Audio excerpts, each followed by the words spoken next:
Ladies and gentlemen, welcome to the Banned Books podcast. We are just about finishing up our journey, pilgrimage, with Pilgrim's Progress, John Bunyan. And this is more vintage Riley. We recorded 2 episodes back to back, and in both of them, the Riley's mic had a little bit of an issue. So don't mind the little bit of crackles and pops in the background.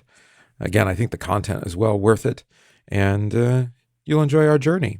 And it's just about over. So stick with us. All right, here we go.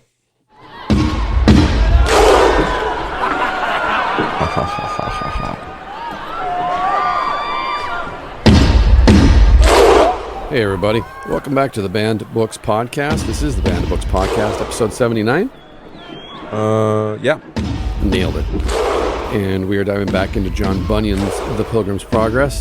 In this episode, we will be in chapter 7, Doubting Castle. Mm-hmm. And if you don't know who we are by now, we make coffee and talk a lot. Sometimes at the same time. Quite often at the same time. Mm-hmm. That's Christopher Gillespie. I'm Donovan Riley, and we are your intrepid adventurers. I know, somebody might get upset if I forget to chill and will and max and relax. Max and relax? Yeah. That's right. So now that you've explained the origin to that. Oh, I did. That's right. Now, though, someone's going to make a T-shirt for you. Oh, that'd be good. Sticker. Yeah, I thought about branding. That. You know, since we have faces for radio, nobody's going to know at the conference who I am. So I thought maybe I needed like... It should be pretty easy to spot us because we both look like we wandered out of the woods. More or less, yeah. Yeah. Do you own a razor? No, we don't. One killed the bear, the other ate the bear. True enough.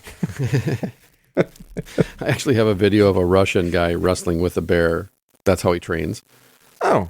And the caption is, Russians, not normal white people. It's so true. It's so true. The wilderness does that to you. Yeah.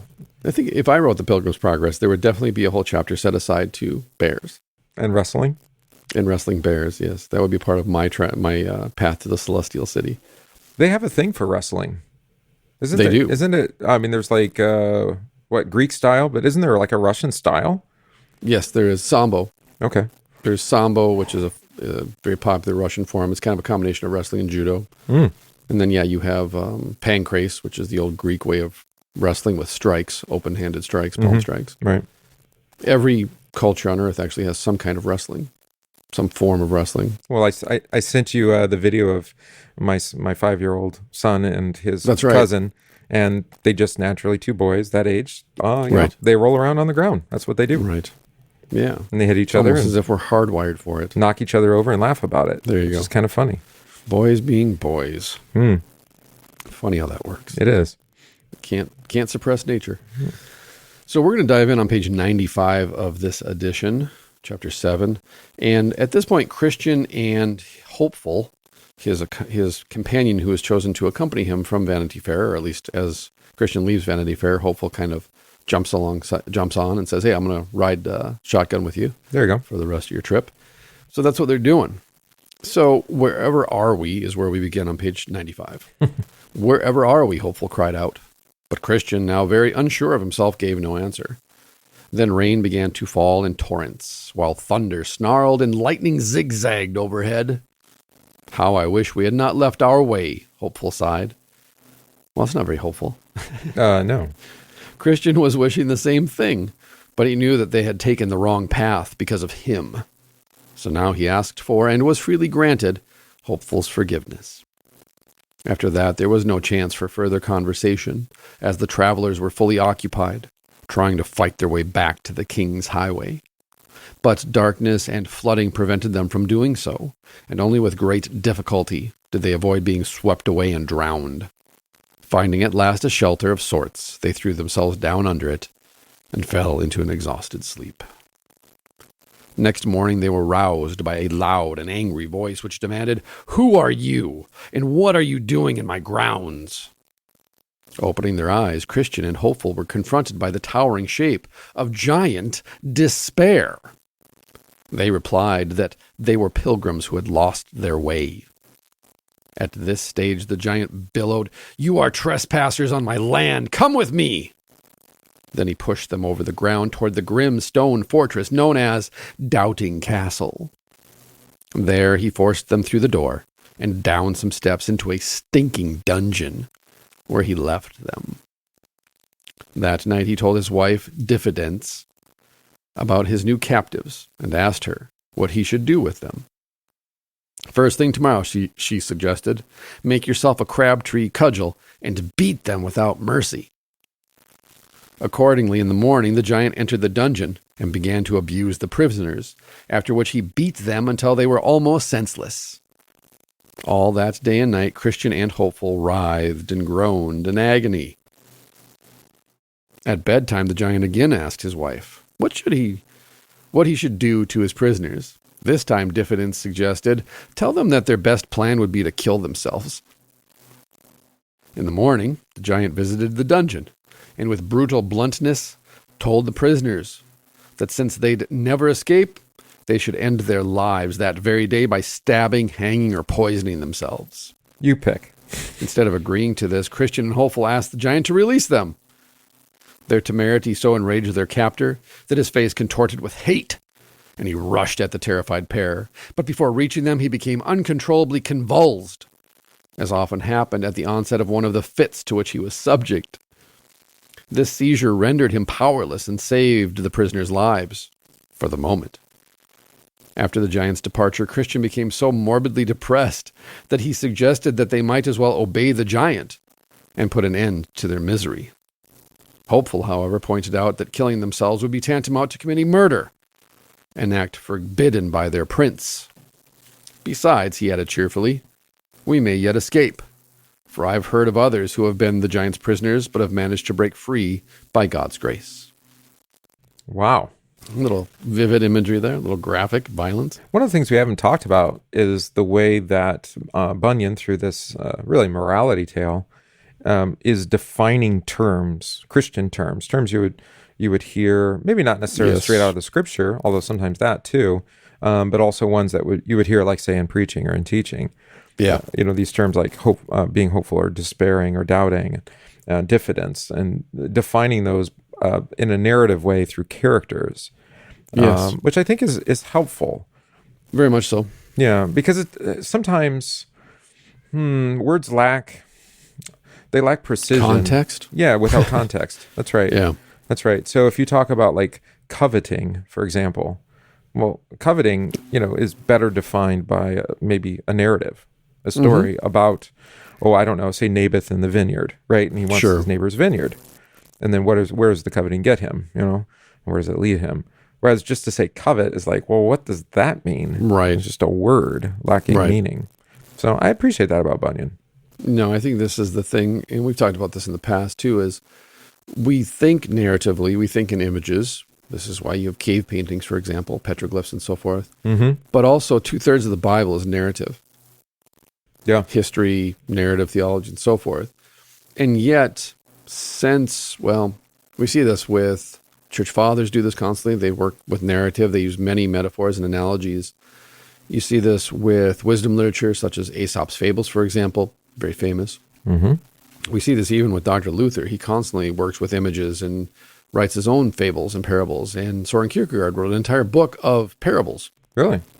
Yeah. What's it called? Based on his reading of the Bible and then applying that to his context and his society.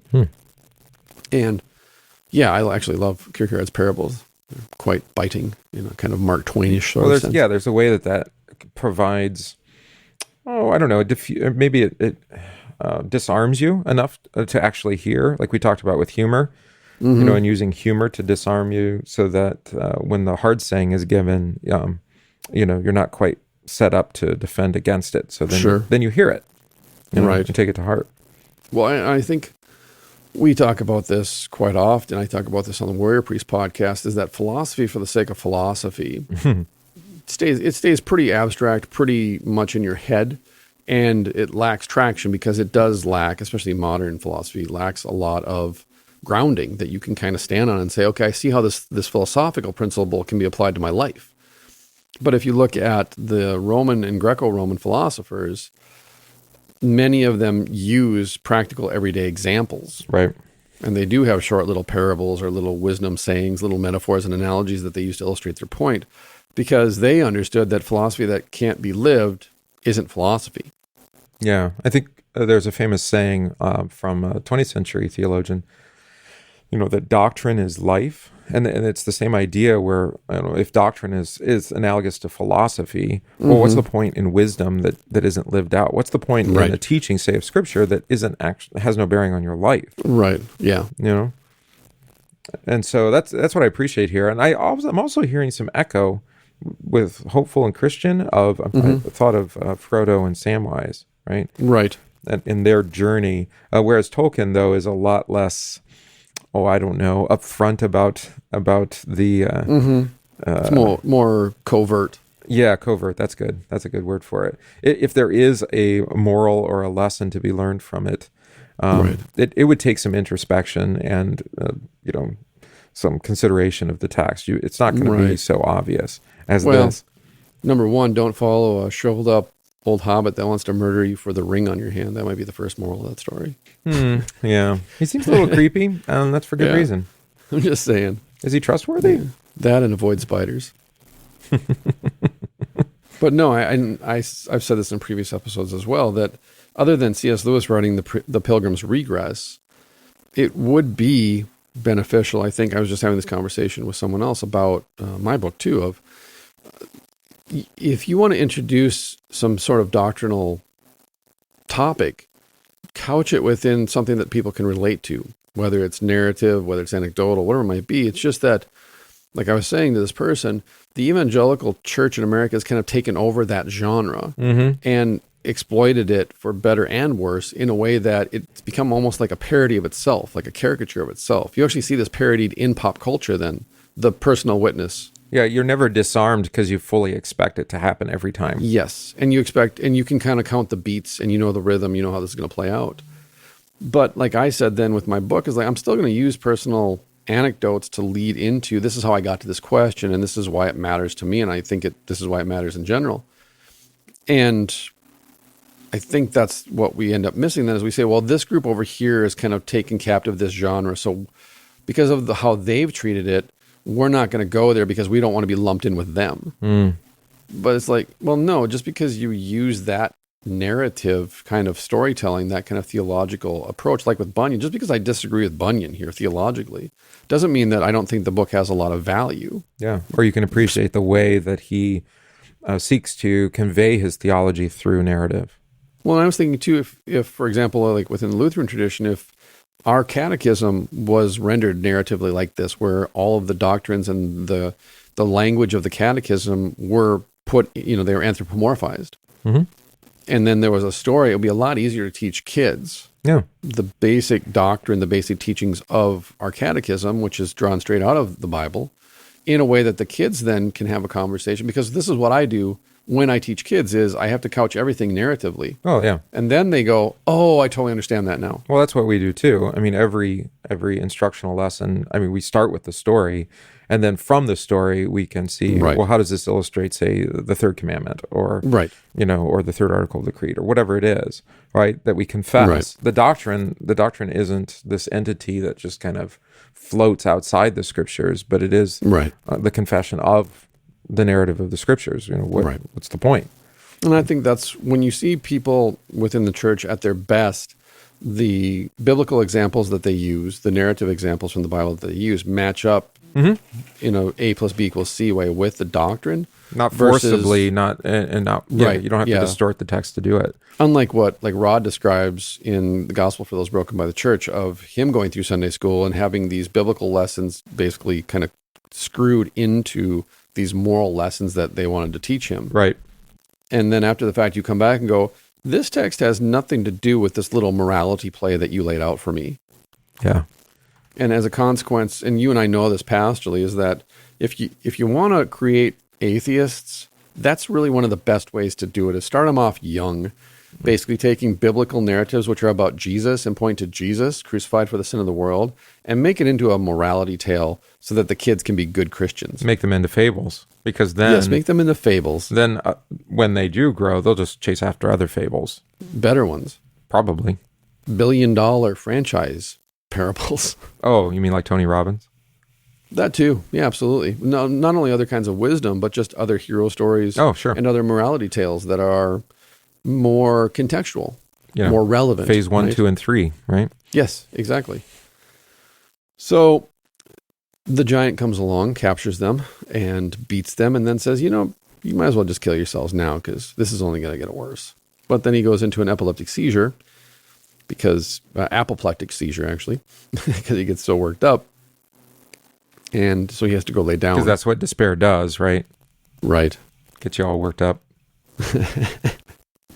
That's right. And then you're left with, okay, well, I got to go, and then I'll be back later. But you're going to wish that you'd never been born. What is diffidence? That's modesty or shyness resulting from a lack of self-confidence. Yeah, that'd be the picture there on the opposite page then of her with her head in her hands, despondent almost. Her mascara is almost like running. So it is. I mean, it is a kissing cousin, or in this case, the wife of despair. Right. Right. Is to just lack confidence in oneself. Which is why then, she suggests, just tell them to kill themselves and be done with it. Yeah. Wow. Which hopeful reminds Christian, it's basically self-murder, so better not do that. It's a sin. Right. So, by the way, no such thing as mental illness in this book either. That too, yes. So, that's a whole nother conversation. Yeah. We should do that down the line too. We definitely have to address mental illness versus spiritual possession. And, right. Yeah. It's hard to navigate because we talked about in the last episode, even talking about what is demonic and what's not. Yeah, right. Because people hear demonic and they think spiritual possession, and it may just simply be, the teaching of devils, right? I mean, just because it leads away from Christ. Right, yeah, I once referred to someone as an agent of Satan, which was translated in the community as, I called him the devil. Well, I said, no, I didn't. He's not the devil. He's just a man. He's an agent of the devil. And everyone's like, what? I'm like, oh, okay. Pastoral immaturity there. Okay. Shouldn't have even broached the subject. My apologies. I was early on in my ministry. I've had that too, where, I called the doctrine, not the teaching of devils. I don't remember exactly how I said it, but because it was leading away from faith and it was leading people into doubt and despair of themselves. Yeah. Something like that. And of course, then that did not go well for me. Right. Because the people attached it as a personal judgment. Exactly. That I wasn't just judging their words, I was judging them. Right. And this is a separate issue too of your identity as a Christian is grounded in baptism. Mm-hmm. Yeah. Not doctrine. In the sense of, is your doctrine orthodox and correct, or is it unorthodox or heterodox and incorrect? Because if you can't separate your identity or person from Christian doctrine, everything is going to be personal when it comes to matters of faith. Right, and again, it's going to put you in the judgment seat, right? You're going to have to defend your baptism on the basis of what comes out of your mouth. Right. Not on the basis of what Christ has done for you. Exactly, yes. Yeah. Right, and this is what we talked about in the last episode also, as in modernity, we internalize everything. We internalize doctrine too. And therefore, I have to defend my doctrine or my our faith, doctrine. Yeah. Defend my faith. It's very personal, Pastor. How can you say that it's not? Well, because one, it's not yours. It's a creature of the Spirit. And two, it's not yours to possess. It's given to you. Right. In a sense, it's your possession, but not because you engineered it or made it or something like that. Correct. Like my children are not, quote unquote, my possession. I don't possess them. I can't determine the course of their life. You kind of made them, though. Did I? Procreation, right? Yeah. For God. I was for it. But you were for it. I was for it, but the creation part was definitely out of my hands. Yeah, I knit you together in your mother's womb. Exactly. Yeah, no, I'm not giving you an inch on that one either. It's all God. I'm not taking the blame for those 5. Oh, there you go. Success or failure, right? There we go. But yes, if we internalize everything, make everything about me, then everything is personal. My kids' behavior, how they turn out, my congregation, whether they're faithful or unfaithful. Everything, my doctrine, everything. It's personal. Yeah, and that's what despair and diffidence are trying to do, right? To make it about them. Yeah, you might as well kill yourself. Yeah, take care of this yourself. Yeah. So that evening, on finding that his captives, though barely breathing, were still alive, the giant flew into one of his terrible rages. after which he left the cell saying ominously, "You will soon be wishing you had never been born." For some time, Christian was in a state of stupor. When he was able to speak again, he repeated his suggestion that they should escape their present sufferings through suicide. But Hopeful, true to his name, reminded him of all the dangers he had already survived, adding, "I, though weaker and younger than you, am enduring the same hardships. So have patience, my brother." That night, when the giant told his wife about the prisoner's irritating refusal to kill themselves, Diffidence put forward another of her unpleasant ideas. "Take them to the palace courtyard and show them the bones and skulls there," she suggested. So, in the morning, the giant led the prisoners to the courtyard and forced them to look at the gruesome human remains scattered over it. "These are the bones of former pilgrims killed by me," he told them, menacingly, then took them back to their dungeon, pummeling them every step of the way. As on previous nights, when they had gone to bed, Giant Despair and Diffidence discussed their captives. He voiced his surprise and annoyance at their continuing survival, but she, with uncanny perception, replied, "Either they are nursing a secret hope of being rescued, or they have managed to hide a tool with which they mean at the right moment to pick the castle locks and so escape."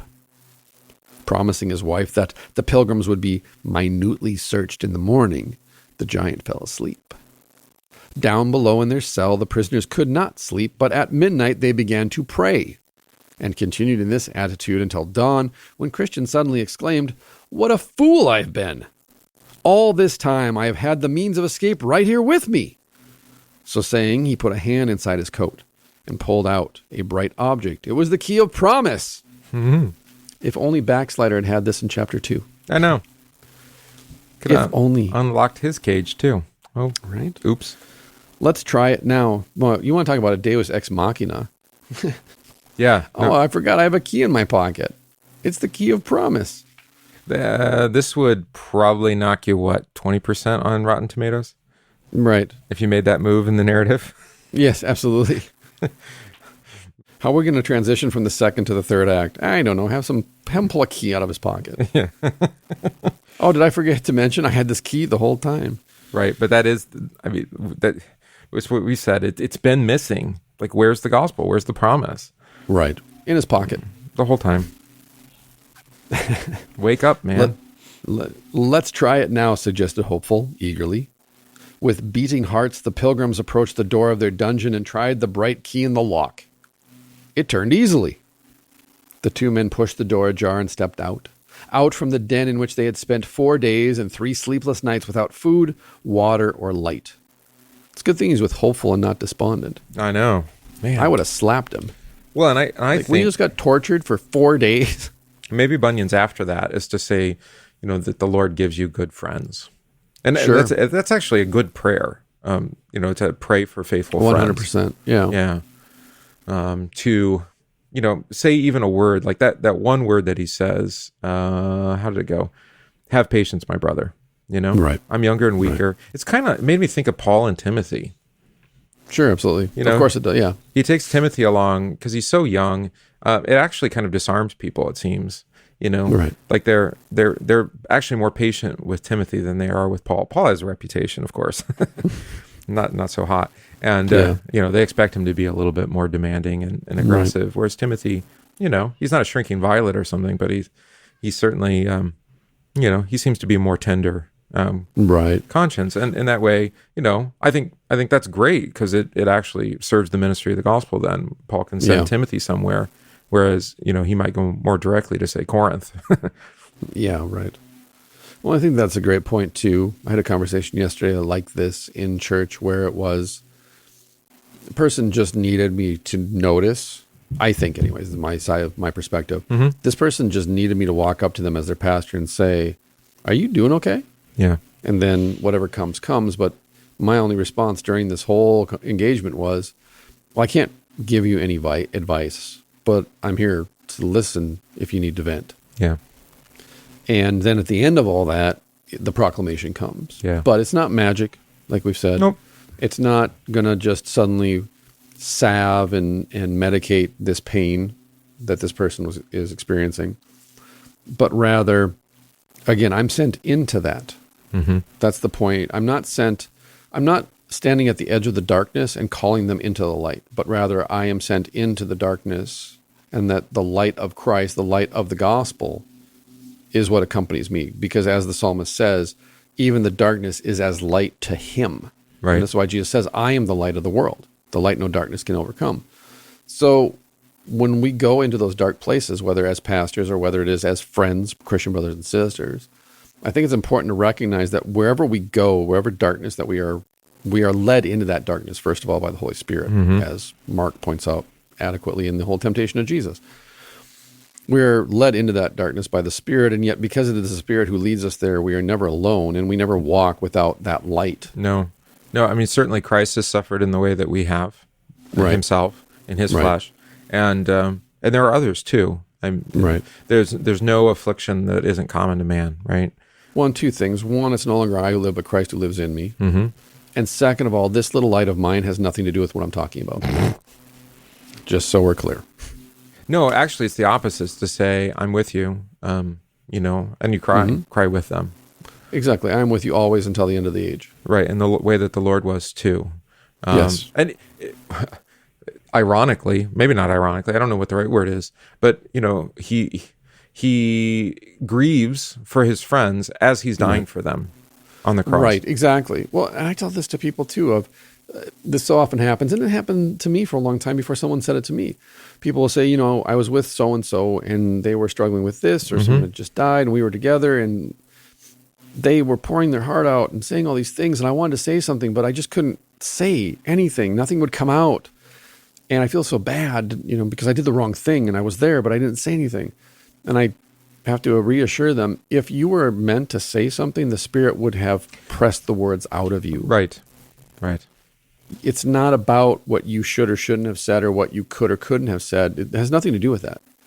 Because I, as a pastor, have been in these situations, plenty, where I'm sitting in a hospital room in the middle of the night with a dead body on the table or in the bed, surrounded by family and friends, weeping, mourning, completely outside their mind. And everyone looks at me like I'm supposed to be the answer man in the room. And all I can say is, he is now in the resurrection with Christ. Or, yes, let us mourn, but at the same time, let us rejoice that he is in the resurrection with Christ. He's baptized child of God. Again, it's not magic. No. We're in a room with someone that all these people loved. I loved this person. I don't want to be the anchor that holds everything together at this moment. I don't want to be the rock. Right. But I'm also not furniture or a doctor or a family member, so why am I there? And sometimes I'm just given a prayer, and we pray. Sometimes I just have to hold somebody and let them cry on me. And sometimes just open the book and just read. Exactly. This is why it's important to know your scriptures, so that you can say things like, Jesus is risen, he is risen indeed, and through their tears they'll say, Alleluia. Or to have we have a what do they call it, Pastoral Care Companion. It's a book with appointed readings for occasion, like that. Super helpful. Yeah, it is, because those words at a time of objectivity were determined. These would be really great in those moments, because when you're in the moment, you don't have a clear mind, clear head, right? No. And so it'll actually, like the lectionary does for us each week, just give you the words that maybe you wouldn't normally want to say, but they're the words that need to be said. Right. Well, and that's a great point too, is that we always revert to these habits, these kind of ditches that are dug through our synopses. And so, as I note, if you only memorize law texts in those situations, that's what you'll revert to, because that's what you know. We should love the Lord your God with all your heart, soul, and strength. Right, say that at the deathbed. Yeah. That doesn't quite work. I think there's a bit of wisdom here from Bunyan that today actually is borne out in like psychology, which is, if someone is suicidal, which is mentioned here, the best thing for them is to be with them. Yes, absolutely. Don't leave them alone, because that's exactly what their suicide is. I mean, that's what it's driving them towards, right? Right. Is to just end it because they're alone. There's no one there to help. Right. Well, diffidence is a great word to use to describe that moment, because you are hopeless. And I've tried to explain this to people too, that you're not sad, you're not depressed, you're hopeless. And that's a totally different feeling than sadness. There is no sadness. In fact, when you're hopeless, there's not a lot of emotion, actually. And that, it actually is a kind of confidence. I would say, at least in my own personal experience, I was very confident in my own suicide. Yeah. I never shirked. I mean, there obviously there's accidental suicides and mental illness and other things. But no, I was very purposeful in the way that I chose to kill myself. Mm-hmm. And obviously, I'm talking to you now. I failed miserably numerous times. But the point being is, there was the only thing that I knew for certain that gave me any sense of, and it's not even comfort, it's just a sense of place. Mm. Because you feel so out of place. You feel like you're not even like transitory. You're not like a breath or something. Right. You just don't belong there because you look at yourself and you look around and go, none of this has any meaning. No one cares. I don't care. So therefore, what's the purpose of doing this? Because the hopeless part is when you try and imagine the future, there is nothing to imagine. There's nothing there. But even if I can't explain it if you haven't been through it, but it's like you literally don't see anything when you imagine tomorrow or the next day. Right. And I'm speaking, it's blank. I'm speaking from, my experience talking to people who have been suicidal and just having one person there that there's no, I don't know, it's not a transactional kind of relationship. It's just, they're there. I'm here for you. I'm not trying to get anything out of this. Right. No, I can definitely say, unless you're with someone else who is also suicidal, being with someone who's not suicidal is super annoying when you're suicidal because they're totally against what you want to do. Yeah, they don't agree with you. And they try and talk you out of it and stuff. It's really annoying. Yeah. Yeah. So shout out to all my friends during those early 20s days that sat with me and kept me from killing myself, or at least talked me out of the other times I could have been successful. Yeah. Yeah. And so having a hopeful friend, 100%. I mean, even, they don't have to be terribly hopeful, but if they haven't committed to ending their life, like you said, that is hopefulness. Right. Yeah. At the very least, they can. At the very least, they can paint a picture of tomorrow for you. Yeah. Or an hour from now, or even a minute from now, in such a way to say, okay, you may not see it, but here's what there is. Mm-hmm. So it turned easily, the key in the lock. The two men pushed the door ajar and stepped out from the den in which they had spent 4 days and 3 sleepless nights without food, water, or light. Then creeping up the stairs and over to the outer door, they tried the key again. Once more it turned smoothly in the lock, and the prisoners were able to open the door and slip silently out. Now only one barrier lay between them and freedom, the huge outer gates. They reached these without mishap, but this time the lock did not yield immediately to the key of promise. When at last it did, the pilgrims, forgetting caution, pushed hastily at the iron gates, which began to creak alarmingly. Uh-oh. Up in his bedroom, Giant Despair heard the sounds and sprang from his bed. As he moved, however, he tripped over the goose that laid the... Oh, wait, I'm sorry, that's the wrong tale. No goose that laid golden eggs in this one. Okay. As he moved, however, one of his fits seized him and prevented him from going any further. By the time he had recovered, the escaping prisoners had raced across the meadow, climbed back over the stile, and regained the safety of the king's highway. Before resuming their journey to the celestial city, Christian and Hopeful spent some time in building close to the stile a pillar, which they hoped would be a warning to future travelers. On this monument, they inscribed the words, "Over this stile is the way to Doubting Castle, kept by Giant Despair, who despises the king of the celestial city and wants to destroy his pilgrims." Then the pilgrims, singing as they walked, headed for the beautiful mountains, which Christian had glimpsed from the roof of the Palace Beautiful. Okay. Right on. Get on the straight and narrow path. On the King's Highway. On the King's Highway. As Tom Petty sang. That's right. Mm-hmm. Yeah, so, okay, so there's a warning given, right? Mm-hmm. We're going to set up this pillar to prevent others from going there. Yeah. Is that Bunyan kind of referring to himself in what he's writing here? Because he's warning, Christians from... Right, don't go the way I went. Yeah, with despair. Right. Going after doubt and despair, and then that castle, It seems to me, maybe he's writing himself in there a little bit. How effective do you think that is? Don't go that way? Warning people not to do what you've done. I don't believe you. I'm going to go try it myself. Yeah. But even maybe that's something that happens as you get older. Is, at least for myself, I've just come to accept and acknowledge that giving people advice, even solicited advice, doesn't always yield the results that I had hoped for. Yeah, I was kind of running with, the way that the law is confessed in the scriptures, that it increases trespasses, that you warn people against. That's what I'm thinking too, Yeah, you warn people against things. It seems to have the negative or the opposite effect. They're like, well, I'm going to try that. This has been a conversation here recently. I've seen it in the Christianity Today, talking about the whole, the whole chastity, celibacy kind of craze. What was that with the what was it? You had to wear a ring? Promise rings? Promise rings, yeah. Chastity rings? Yeah, something like that. Yeah. And I mean, I'm not speaking against chastity or celibacy. It's Sixth Commandment, no problem. I'm for it. Yeah, me too. It's good, and promote it and help my children with that. But it actually is almost in the way of a negative. It's more in the way of the law. Right. Because there's always in the background the shame of if you break this promise. Right, 100%. Right, and there's, rather than the forgiveness, always knowing that there's forgiveness, because actually this is an interesting idea, maybe worth teasing out, that it's the forgiveness of sins that is the strength to avoid. That's the way the Spirit works to avoid temptation. Well, I was going to say, we talked about this, I mentioned it, of unless you're truly free in Christ, you can't fully confess your sins. Right.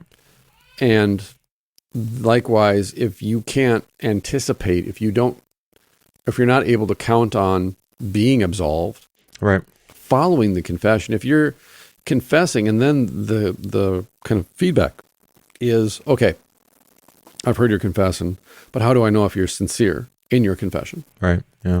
What are you going to do now to show me that your confession is true? We call that penance. And then through your works, proving to me that your confession is genuine, you will show me that you are truly repentant then about your sin. Right. But the proof is always in the pudding. Well, I was thinking about that in regards to this whole chastity thing, where it's then the question becomes, well, how far is too far?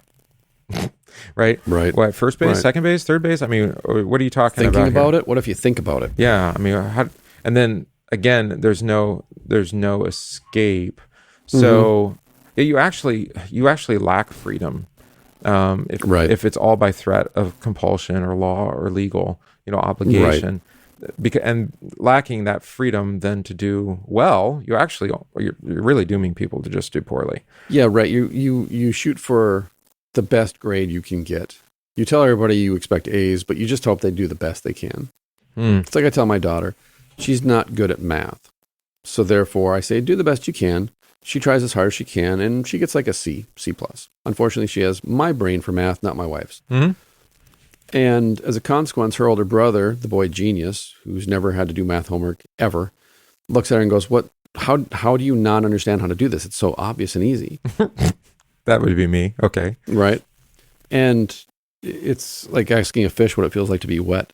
It's just like, it doesn't compute. But the point being is, when you set yourself up to say, be perfect as your Father in heaven is perfect, we all know what you mean is just do your best. Well, because if it's not that, then it's just despair. Then it leads to despair. But if that's what you're driving at in order to be able to control and manipulate people's behavior, 100% drive that direction, because it always keeps them off balance. And you become a master at the art of dishing out just enough good news to keep them from completely despairing and not coming back to church. Yeah. Yeah. So, well, thanks for trying. I call it race car driver theology, right? This is the ministry of the race car. I push down on the pedal to increase the gas. If I want you to do more works, I let off the gas. If I want you to do less works, but I've always got to know just how much gas to give it as the pastor. Pastor, we thought you were all law, but there is some gospel in you. A little bit. Just enough to keep you on the hook. And whereas I hoped my ministry would convey, no, actually it's all gospel.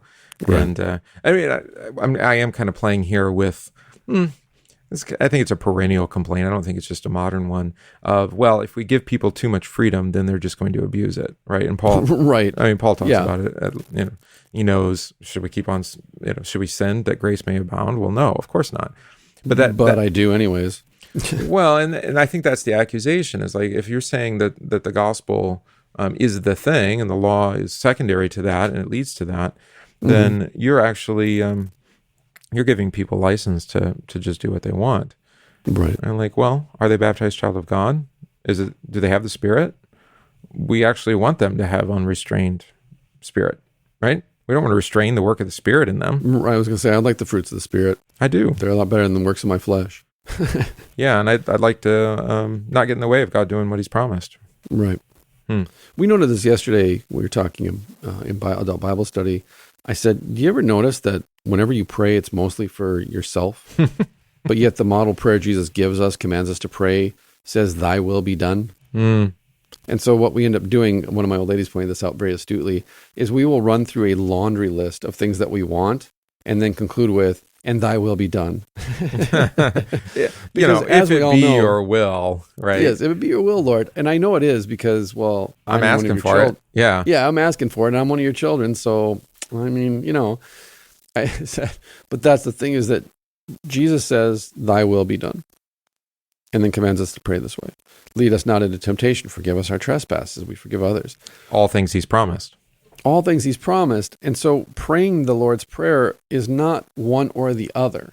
Right. It's simultaneously a condemnation of how terrible we are at living up to what we're praying for. And that's why we're praying, by the way. We pray for what we don't have and what we need. But it's also encouraging and hopeful because, like you said, it's basically praying for His promises to be delivered to us in a specific way. Right.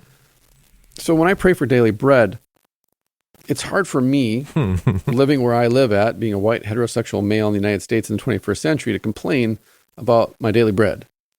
But I do recognize there are others who don't receive the same daily bread that I receive, who might not be as satisfied as I am. And therefore, I pray that give us this day our daily bread, us being everyone. And that likewise then with what you're saying, we tend to go towards the personal, the internalizing of all these things, right? So that it's all about me. And so I'll be praying for me. And then when you put that monument up on the road to warn people against, hey, don't go this way, don't leave the highway, you end up with, well, He left the highway. Yeah, it's up to them to decide whether to follow that monument or not. Exactly. And all you can hope to do is your best. And like I said, maybe you're not an A-level Christian. Maybe you're a C+ Christian. But is that my fault? Yeah, and by whose standard or judgment is that anyway? Exactly. Yeah. Yep. Yeah, it's probably local and parochial, right? Whatever tradition you're in. I mean, there are plenty of Christian traditions that our listeners are in that we would say are pretty loose. Right. Well, here's a perfect example. I sent you this meme, I think, on Friday or Saturday, or the screen cap, from social media. And it goes to the point that this person wrote that Jesus ate with sinners and tax collectors and prostitutes, but that after He finished eating with them, none of them were tax collectors, sinners, or prostitutes anymore. Which is an interesting way to spin the gospel, because I've read the entire Bible. No, it doesn't, in the least. And likewise, again, I've read the whole Bible. Let's just go to the Old Testament. Let's just go to the first 5 books of Moses. Let's keep it simple. Yeah. Let's just go to Genesis. There we go. 1 book, 60 chapters. Is there anyone in Genesis who the Lord calls, who, after the Lord calls that person, doesn't commit some heinous sin? Heinous. The kind of sin where you go, oh, that's terrible.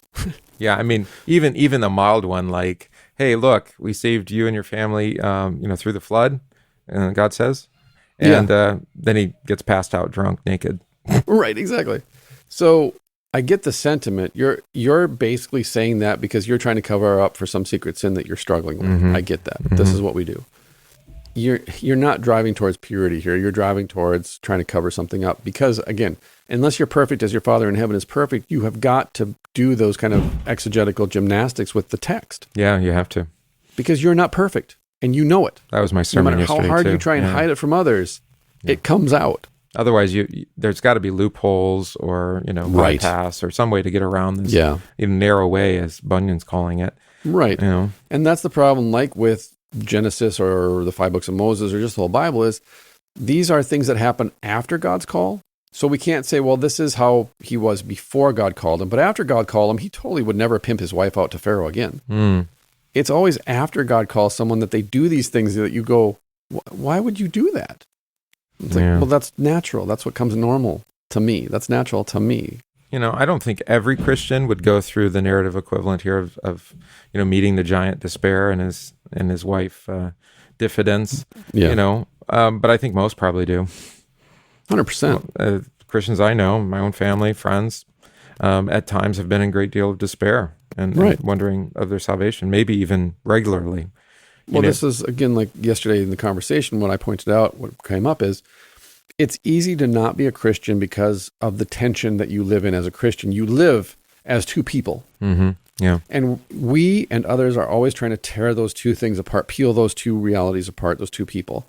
So it's either one ditch, just be a sinner and sin, or just be righteous and be a Christian. And we try and peel those two apart. And that's, like I said, really when I'm not at my pastoral best with you, that's why. That's what you're feeling. That tension you feel between us, that's me not being pastoral, not preaching Christ and the gifts, but rather trying to peel those two people apart in a way that you can feel the tension. And so if you don't like that tension, quit. Just quit. Quit going to church. Quit confessing Christ. Just quit. Renounce your baptism. Just quit. But so long as you're a Christian, you're going to live with that tension of being fully sinful in your flesh and simultaneously righteous in Christ through faith. Yeah. In this life. That's the way it is. And it hurts. And it's a pain in the butt because a lot of Christian brothers and sisters are going to try and peel that apart too. Yeah, they're going to go a lot of pain. They're going to go one way or the other. Here's what you must be to be a Christian. Yeah. Right. Or they're going to go the other way and say, that's not a sin. Yeah, it's not a sin. It's just, we're just going to give you a hard pass on that one. Right. Yeah, to walk the middle road, the lonely way, as Herman Sasse calls it, that's the way of suffering and affliction and struggle. And it's bad enough that the world doesn't walk with us and therefore they try and tear us apart. But then when you go into church, and you encounter it in church too, because the church is full of sinners who also live in the world. Mm-hmm. Apart from Christ and the gifts, and the message being, do your best and God will do the rest, for example, which is not always that vulgarly put out there, but it's pretty much a lot of the topic, the premise of a lot of sermons. Or a lot of conversation too. That's the tension that you might experience. That's the anxiety, the hopelessness, the diffidence that you experience of, I thought I was free. Mm-hmm. Well, you are free, but don't be too free because we don't want you going out there and... Don't use your freedom as a cover for Exactly. evil. Right? So, you say, do I have to go to church? Well, you ask that question. Yeah, of course you do. Exactly, if you're going to ask it that way. If you're going to ask it that way, it's like, well, when's church? Do I have to clean my room? Well, yeah. Since you asked. Yeah. My kids have figured that out. Just don't even ask. And then, exactly. Then you might just most of the time get away with not doing it. That's right, 100%. Did you clean your room? Yeah. Can I check? Well, let me go make sure it's cleaned to the way that you want it cleaned. I'll get back to you in a half hour. Right. It's like if Jesus could call ahead, this is the parable of the rich man and Lazarus. Mm-hmm. If I could just come back and warn my family, at least they could be saved. It's like I would say, if Jesus would just warn me ahead of time, give me like a day or a week to just get ready for his coming again, that'd be super helpful for me and my family. I just want to get stuff in order and make sure that I'm ready. And just watch John Wick 3. You've got 7 days. You've got 7 days, exactly. It's like my marker. Amazing what you can accomplish in less than 7 days. Right. That's all I'm saying. Just Jesus, don't just appear in the clouds. Just give me a heads up so I can get ready. Yeah. Because I know I'm a baptized child of God. I know that's my identity. I know that at the judgment day, I'll be welcome to the wedding feast of the Lamb without end. I know that. I believe that. But I also don't believe it. Yeah, because if you're given time, well, you do have time, but you don't, right? Right. If you think you have time, then you don't have time. You don't, right? Because you waste it. And you use that trying to come up with your own scheme, your own plan, your own way, rather than just trusting in the one that's already given to you. Yes. And saying it's already over. And here it is. It's done. Like, just go with that. Yeah. Oh, and by the way, if you're a baptized child of God, you get an A+ on the test. Period. Yeah. That's it. It's A+. There's one grade? Like Rod says, you get 1 grade, A or F. You're in. Yeah. Nice. There. Let's end on that. That's a good one. Palace beautiful. Palace beautiful. Next time, Celestial City. We'll wrap this up so we can get into C.S. Lewis's Pilgrim's Regress. Yeah. I mean, this yellow brick road is taking a little while.